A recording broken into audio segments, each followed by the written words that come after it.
नमस्कार दर्शक मित्रों, आप देख रहे हैं जीपीएमसी न्यूज 24/7 लाइव। પવિત્ર પુણ્યનગરી પૂના મુકામે વિવિધ શુભ ઉદ્ઘાટનોમાં શ્રી કલ્કી તીર્થધામ પ્રેરણાપીઠના જગતગુરુ સતપંથાચાર્ય શ્રી જ્ઞાનેશ્વર દેવાચાર્યજી મહારાજની પધરામણી। પવિત્ર અને પુણ્યશાળી ધરતી એટલે કે પુણ્યનગરી પૂના ખાતે તારીખ 3-4 મેના રોજ ગુરુકૃપા સોસાયટીના સામૂહિક 11 ઘરના વાસ્તુપૂજન અને પ્રાર્થના હોલ તેમજ સભા હોલના ઉદ્ઘાટનનું પ્રોગ્રામનું સુંદર મજાનું આયોજન કરવામાં આવ્યું હતું। તે પ્રોગ્રામમાં સોનામાં સુગંધ ભળે તેમ, શોભામાં અભિવૃદ્ધિ થાય તેમ પ્રેરણાપીઠી પરમ પૂજ્ય જગતગુરુ સતપંથાચાર્ય શ્રી જ્ઞાનેશ્વર દેવાચાર્યજી મહારાજ તેમજ પરમ પૂજ્ય સંત શ્રી મણિરામ મહારાજ ખેડબ્રહ્માથી પધાર્યા હતા। તારીખ 3-5-2026 બપોર બાદ 4 કલાકે સોસાયટીના સભ્યો, મહેમાન તેમજ સમાજના સર્વે ભક્તો સાથે મળીને વાજતી ગાજતી સંતોનું સામૈયું કરવામાં આવ્યું હતું। ત્યારબાદ શ્રી જ્ઞાનેશ્વર દેવાચાર્યજી મહારાજ તેમજ સંત શ્રી મણિરામ મહારાજના કરકમળોથી પ્રાર્થના હોલની રિબિન કાપી ખુલ્લો મૂકવામાં આવ્યો હતો। ત્યારબાદ સભા હોલનું પણ ઉદ્ઘાટન કરવામાં આવ્યું હતું। ત્યારબાદ ગુરુકૃપા બિલ્ડિંગના ટોપ ટેરેસ પર રમતગમત માટેનું ટર્ફ તેમજ ઓપન જીમનું ઉદ્ઘાટન કર્યું હતું અને સાથે મહારાજશ્રી પણ ક્રિકેટ રમીને આનંદ લીધો હતો। ત્યારબાદ રાત્રે વારી યજ્ઞ મહાપૂજાનું આયોજન કરવામાં આવ્યું હતું। તેમાં 850થી વધુ ભક્તોએ લાભ લીધો હતો। તારીખ 4-5-2026ના રોજ સવારના ગુરુકૃપા સોસાયટીના નવીન ઘરમાં મહારાજશ્રીએ 18 ફ્લેટ ઘર પધરામણી કરી હતી અને સર્વેને આશીર્વાદ આપ્યા હતા।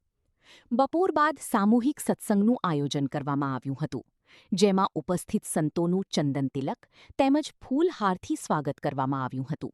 શાબ્દિક સ્વાગત રમેશભાઈ પટેલે કર્યું હતું। સત્સંગ દરમિયાન શ્રી મણિરામ મહારાજે શિક્ષાપત્રી પર સુંદર મજાનું જ્ઞાન પીરસ્યું હતું। ત્યારબાદ સંત શ્રી જ્ઞાનેશ્વર દેવાચાર્ય મહારાજે સત્સંગરૂપી જ્ઞાનગંગા વહાવી હતી। તેમણે સત્સંગમાં જણાવ્યું હતું કે મનુષ્યમાં અજ્ઞાન રૂપે અંધકાર છે, તેમાંથી જ્ઞાનરૂપી પ્રકાશમાં જવાનું છે, સંસારની માયાજાળમાંથી છૂટવાનું છે।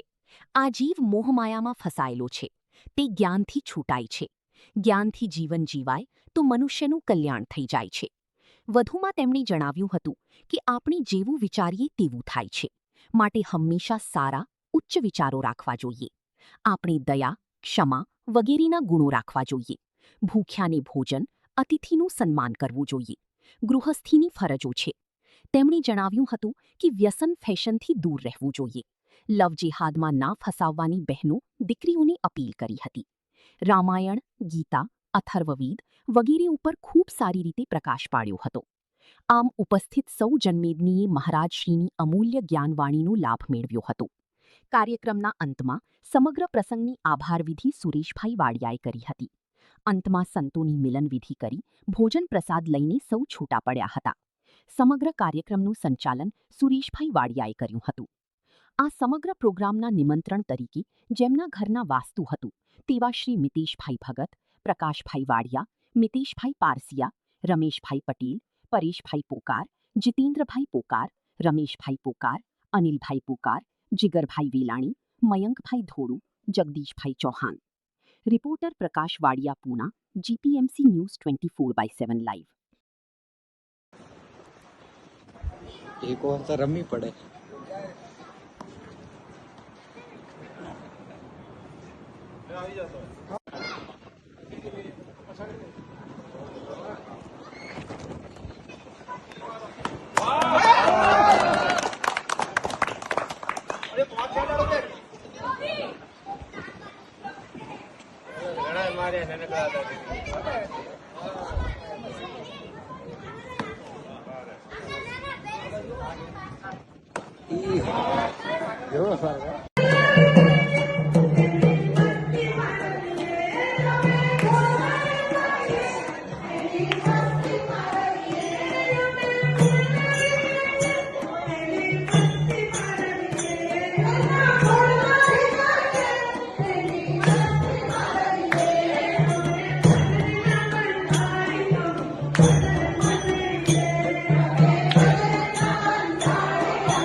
આવી ડોલે ઊંઘી દુનિયાની વાતો કાને ના કરીએ અમે કાને ના કરીએ અમે ધ્યાને ના કરીએ અમે કાને ના કરીએ અમે ધ્યાને ના કરીએ અમે ભજન ના બંધાણી હાલો ભજન માં જઈએ અમે ભજન ના બંધાણી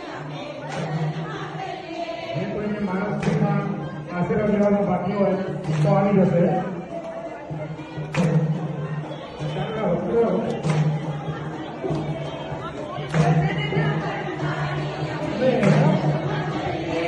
અમે ભજન ના બંધાણી ભજન માં રહીએ.